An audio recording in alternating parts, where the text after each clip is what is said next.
Saw Elton John this past Wednesday at Barclays Center. So he was finally on his Yellow Brick Road farewell tour. Um, this show was supposed to go off 2 years ago, and the people that graciously took me with them, shout out to Dylan Lee, uh, they bought their tickets for a Saturday night and were very excited for it. And then the pandemic hit, and Elton John was like, "We're just gonna push this shit off for as long as we have to until I can do this again."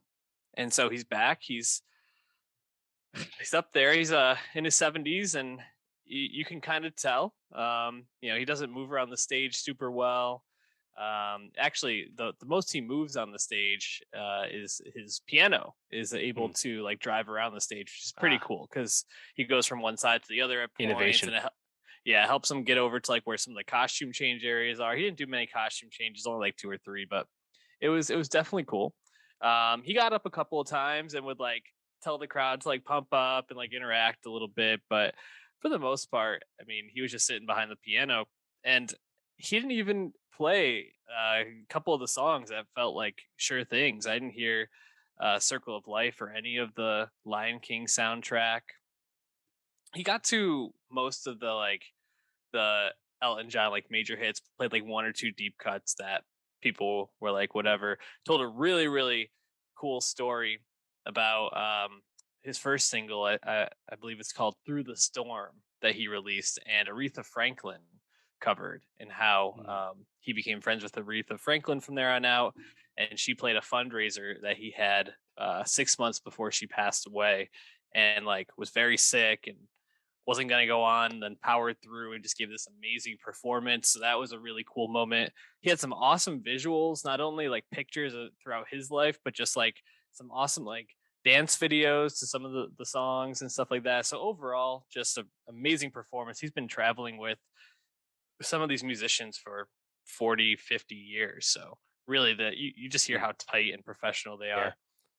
are. My main critique, which is not surprising for artists this age, Elton John's earlier songs, a lot of them have very high notes, and the songs stay up there. And Elton just cannot get up in that range at all anymore. So things like Crocodile Rock or like Saturday Night's All Right for Fighting, or even like Daniel. There's moments where he gets super high pitched, and he just doesn't have that range. So it sounds a little different, but always great to see a legend. So I was very grateful I got to see him.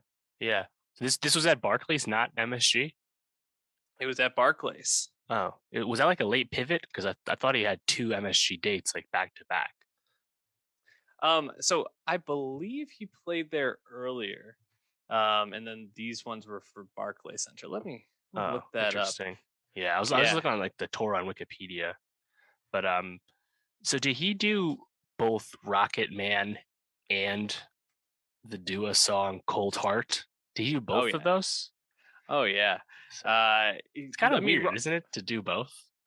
It is, but the Dua song, I mean, really the part he sings is a song called Sacrifice that that DJ Panau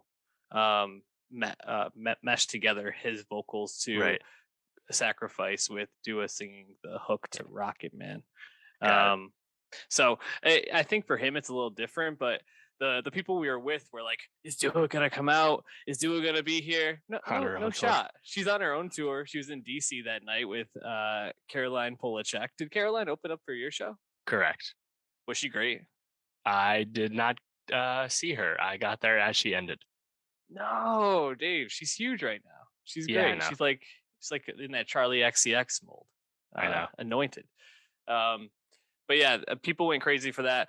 The whole crowd was into it the whole time, which was great. And people were like in the aisles, like dancing, going nuts. So very, very strong performance and overall experience. So I highly recommend seeing him. So I got the update here. He did back-to-back MSG dates in 2018, 2019, and just recently in February. And then he just did 2 Brooklyn dates. And that's where you were. Got it. So this is supposed to be his final tour, but it's this long-ranging, multi-year tour. Exactly. Dates across the globe. So it's nowhere near complete. But no, when it is done, it will be the end. It looks like Yep. right now the last scheduled dates are in summer 2023 in Europe. So it's going to be a long time still.